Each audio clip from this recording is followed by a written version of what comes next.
Hi అండి, welcome back to our channel అమ్మ చేతి కమ్మని వంట. ఇవాళ రెసిపీ వచ్చేసి ఉలవ కట్టు.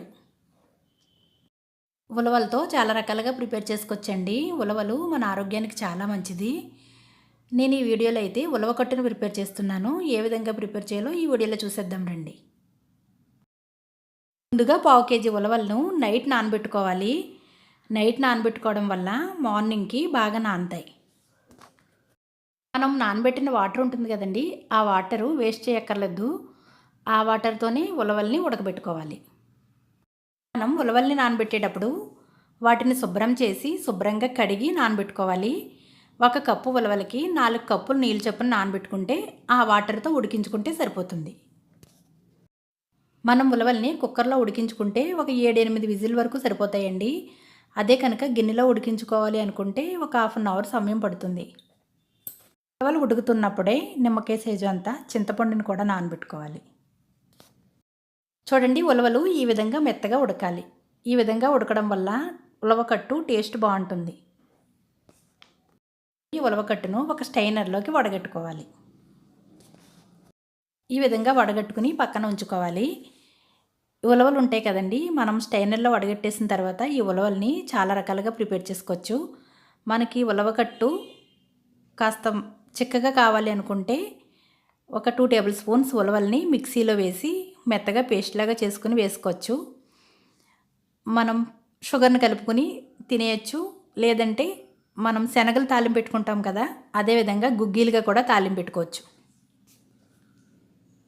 ఈ ఉలవకట్టులో పావు టేబుల్ స్పూన్ పసుపు, హాఫ్ టేబుల్ స్పూన్ కారం, టేస్ట్కి సరిపడా సాల్ట్, కట్ చేసిన ఒక ఉల్లిపాయ, 4 పచ్చిమిర్చి చీలికలు, కాస్త కరివేపాకు, కాస్త కొత్తిమీర తురుము, ముందుగా నానబెట్టిన చింతపండు రసాన్ని వేసి ఒకసారి కలిపి స్టవ్ మీద పెట్టాలి. చింతపండు రసం తీసేటప్పుడు కాస్త చిక్కగానే తీసుకోవాలండి. ఈ మిగిలిన ఉలవలు ఉన్నాయి కదండి, వీటిని తినడానికి చాలామంది ఇష్టపడరు. అయితే వాటిని వేస్ట్ చేయకుండా పశువులకు పెట్టేస్తే చాలా మంచిది. ఈ ఉలవకట్టును స్టవ్ మీద పెట్టి ఫ్లేమ్ని లో ఫ్లేమ్లో ఉంచి మరిగించుకోవాలి. చూడండి, ఈ విధంగా మరుగుతున్నప్పుడు మనం టేస్ట్ చూసి ఉప్పు కారం ఏదైనా తక్కువ అనిపిస్తే చూసి వేసుకోండి. చిన్న బెల్లం ముక్కను కూడా వేస్తే టేస్ట్ చాలా బాగుంటుంది. ఈ ఉలవకట్టు పలుచగా ఉంటే బాగోదండి, చిక్కగా ఉండాలి. లో ఫ్లేమ్లో ఉంచి ఒక 20 నిమిషాల పాటు మరిగించాలి. చూడండి, ఈ విధంగా దగ్గరకు మరిగిన తర్వాత పోపును ప్రిపేర్ చేసేసుకోవాలి. ఇప్పుడు ఒక పోపు గిన్నెలో 2 టేబుల్ స్పూన్స్ ఆయిల్ వేసి చిన్న ముక్కలుగా కట్ చేసిన 5 వెల్లుల్లి రెక్కలు, హాఫ్ టేబుల్ స్పూన్ ఆవాలు, హాఫ్ టేబుల్ స్పూన్ జీలకర్ర, కట్ చేసిన 2 ఎండుమిర్చి, కాస్త కరివేపాకును వేసి వేయించాలి. ఇంకా కావాలంటే ఇంగువను కూడా వేసుకోండి. పోపు బాగా వేగిన తర్వాత ఉలవకట్టుపై వేసి మూత పెట్టేసేయండి.